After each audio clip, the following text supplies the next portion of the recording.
Halloween 6 is bonkers. We all know it. It's a film they struggled to get right twice. Now don't get me wrong, I do enjoy many parts of Halloween 6. Firstly, I think George Wilbur coming back as Michael from Halloween 4 was a great decision. He has the best Myers mask of all the sequels. I liked the autumn vibe and feel through the movie, the fast-paced, frantic energy of the film, and I like how they did actually try and do something different, even though it most turned out to be incoherent, ill-informed nonsense. In this video, I'm going to be starting a new series on this channel, a new vibe, a new journey, shall we say.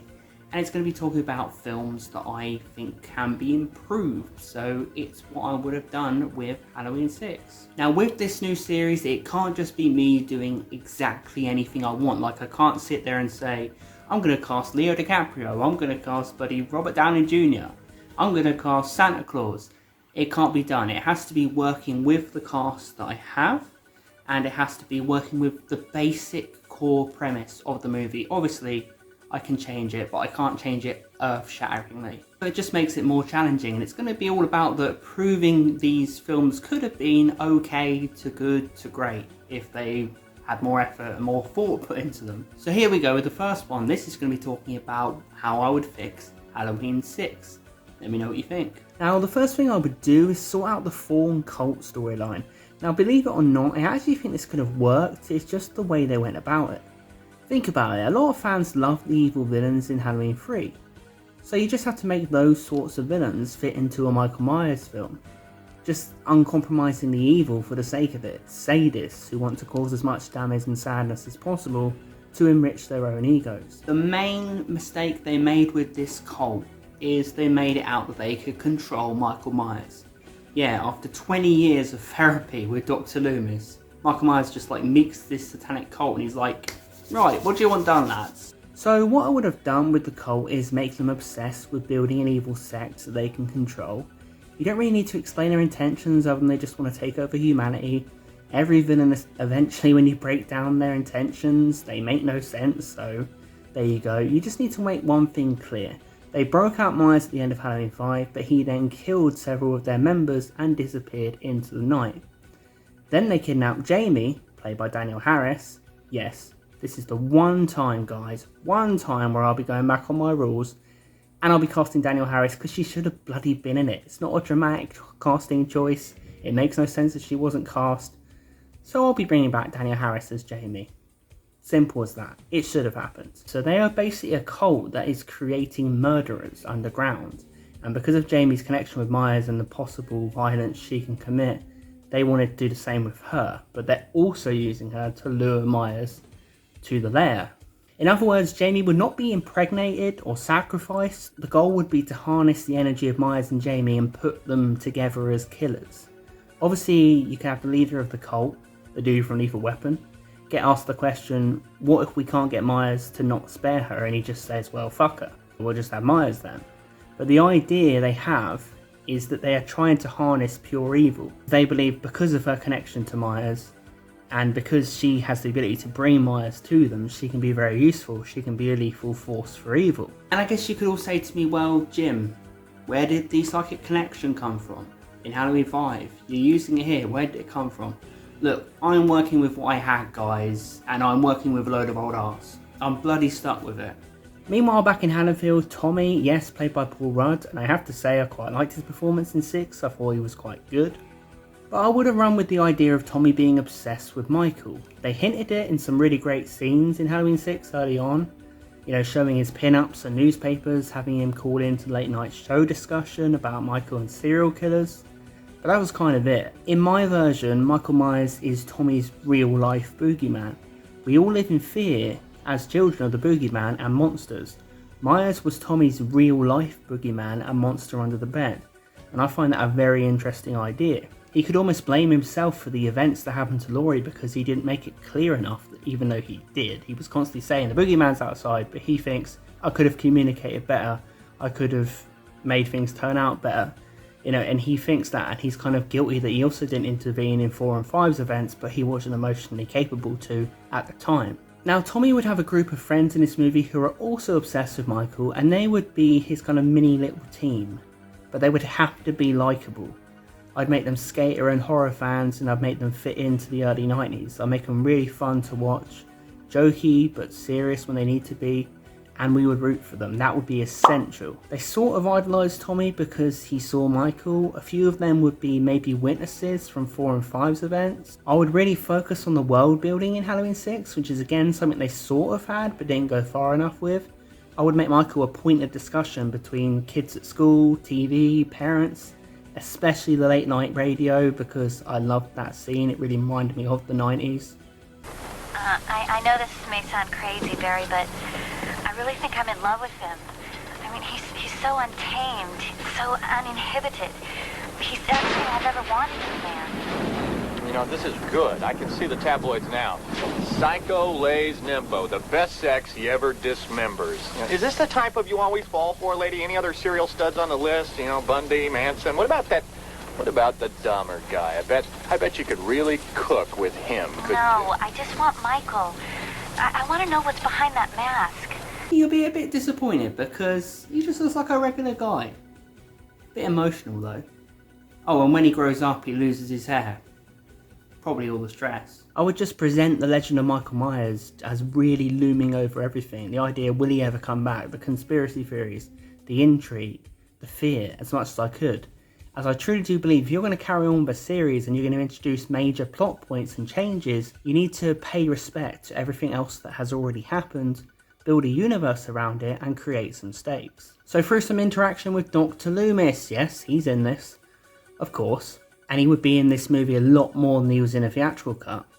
They would work out the location Jamie was being held at, through maybe a local seeing something odd, through tracking her for years, whatever it is, and they would infiltrate this place and rescue Jamie. So the place Jamie is being held at would be terrifying, as the cult are hiding many people trying to train them to be evil, and I would have a few disturbing scenes showing this. Michael Myers would interrupt their escape attempt, but they would manage to get away from him also, and I would have a scene where Michael again killed more cult members.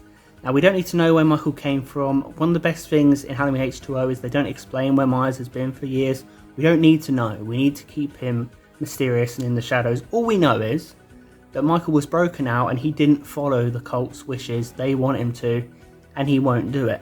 And he popped up again. That's what he does. He's a force of nature. He's the wind in the night. The guy from Lethal Weapon, the leader of the cult, would still be obsessed with Myers, and he would do anything he could to delude himself into thinking he can control him. And I let this guy really run with it and try and give the most deranged, power-hungry, mad performance he can. Why not? We're stuck with the cult, why not make them entertaining? Give them some screen time. Tommy and his friends would take Jamie back to Haddonfield, and Jamie and Tommy would develop a romantic relationship. I would really focus on their connection, being that they were the children who were haunted by Myers, and they would come together through that trauma. And I think Daniel Harris and Paul Rudd could really nail that. I think it could be really interesting, really emotional, and give you some characters that you were really invested in. My goal with this film would be to get creative, and that's what they did with Halloween 6, but they just did it wrong.